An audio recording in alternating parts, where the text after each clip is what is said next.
Hello student, मैं सरता सिंह अपनी यूट्यूब चैनल हिंदी साहित्य अकेडमी से आपका स्वागत करती हूँ। पर्यावरण में एक टॉपिक दे रखा है जल। ये पूरा पर्यावरण मैंने जितना भी पढ़ाया है ये सारा एनसीईआरटी से रिलेटेड है। एनसीईआरटी में जितने पॉइंट दे रखे हैं वो मैंने सारे करा दिए हैं। जल एक महत्वपूर्ण नवीनकरणीय प्राकृतिक संसाधन है। रिन्यूएबल व नेचुरल रिसोर्स है जो भूपृष्ठ का 3/4 भाग है जल से ढका है। जल के क्षेत्र को जलमंडल हाइड्रोस्फीयर कहते हैं।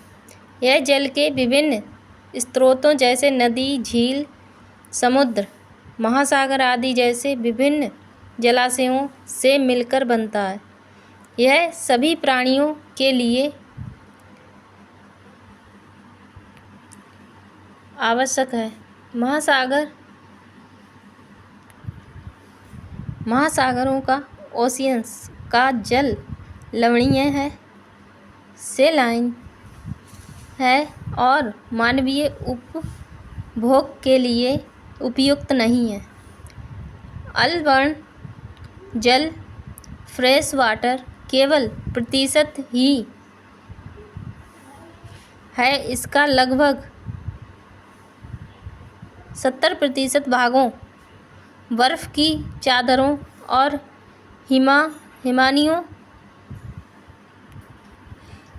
हिमानियों से ग्लेशियर्स के रूप में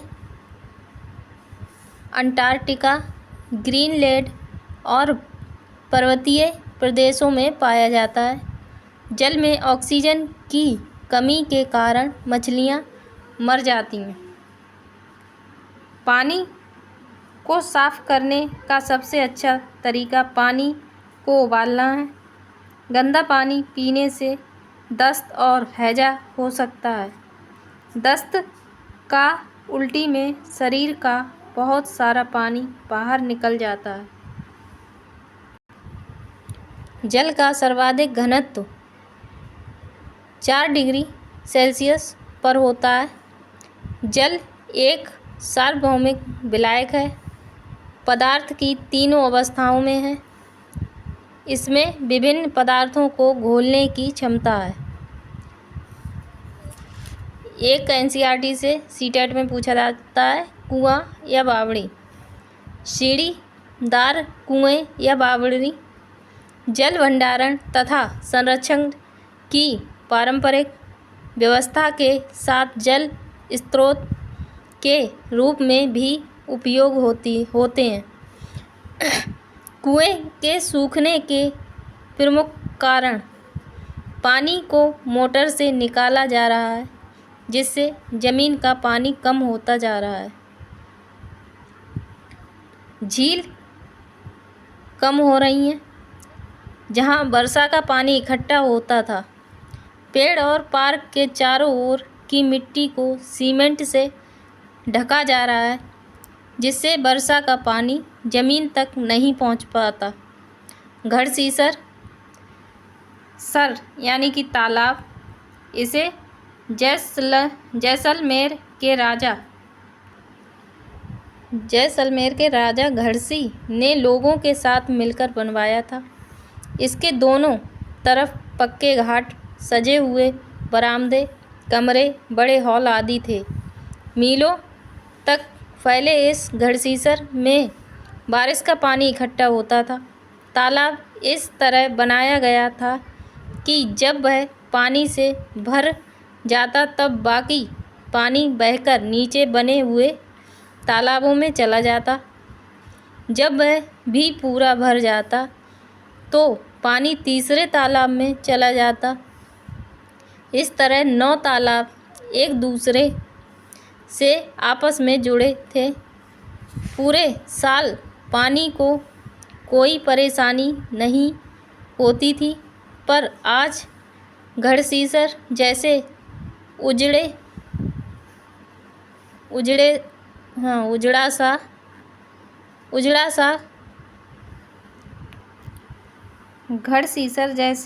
सा गया है।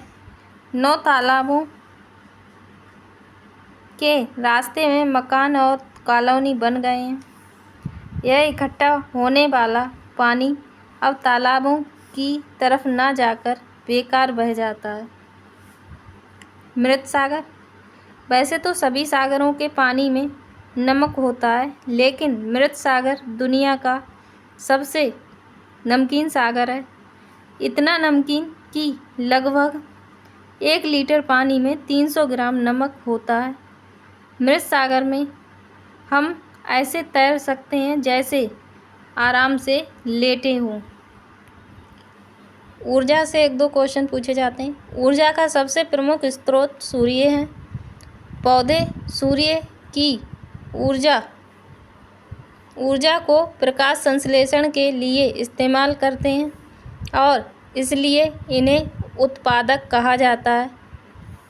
शाकाहारी पौधों को खाते हैं, वे उपभोक्ता कहलाते हैं। मांसाहारी शाकाहारियों को भोजन बनाते हैं। इस प्रकार से ऊर्जा का स्थानांतरण एक प्राणी से दूसरे तक होता है। कुछ ऊर्जा ऊष्मा के रूप में विलीन हो जाती है। ऊर्जा के परंपरागत स्रोत। ऊर्जा के परंपरागत स्रोत जीवाश्मीय ईंधन है। जीवाश्मीय ईंधन के निर्माण में कई वर्ष लग जाते हैं और उनका नवीनीकरण नहीं हो सकता। जीवाश्म उन जीवों के अवशेष हैं जो कि बहुत वर्ष पहले जीते थे, और जीवाश्म ईंधन वे पौधे हैं जो पृथ्वी के नीचे दब गए थे और जो पत्थरों के रूप में परिवर्तन हो गए। जीवाश्म ईंधन। कोयला। ये एक ठोस पदार्थ है। हमारे देश में कोयले की खानें बिहार के रानीगंज, झरिया और धनबाद नगरों के पास पाई जाती हैं। तेल। ये एक द्रव धातु है।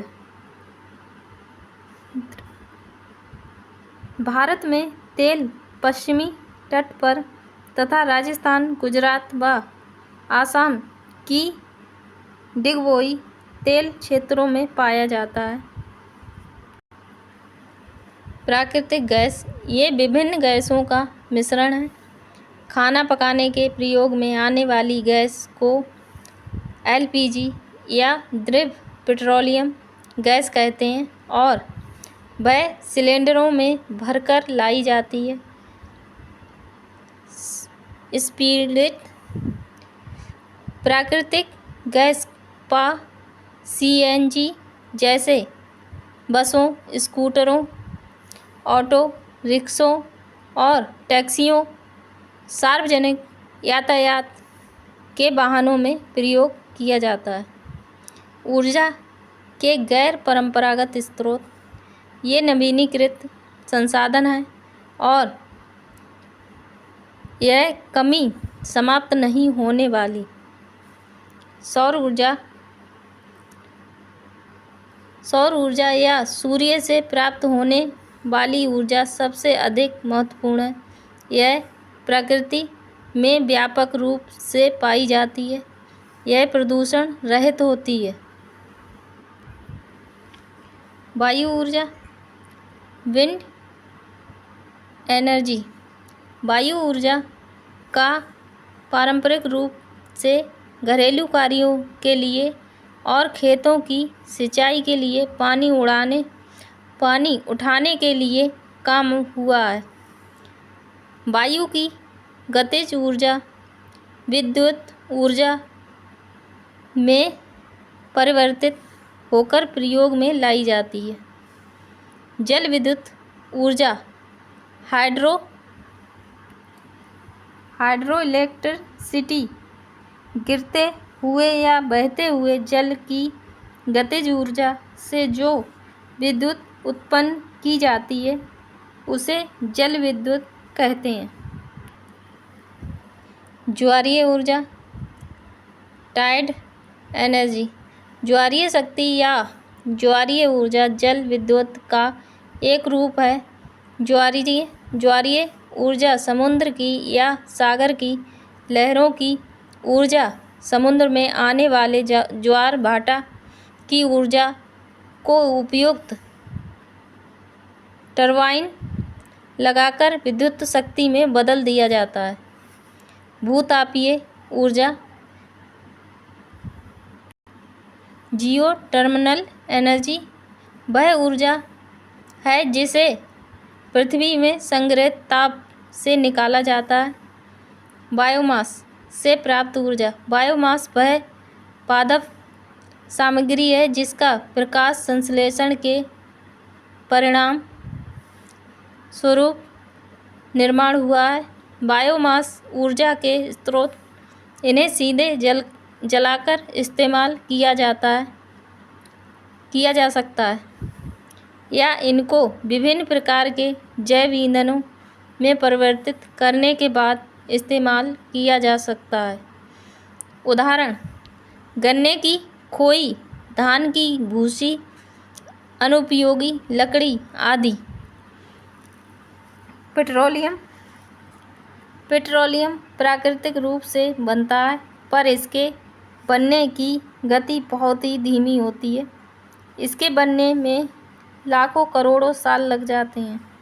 ज़मीन से निकलने वाला कच्चा तेल गहरे रंग का गाढ़ा तरल पदार्थ होता है जिसमें गंध होती है। इसे रिफाइन किया जाता है।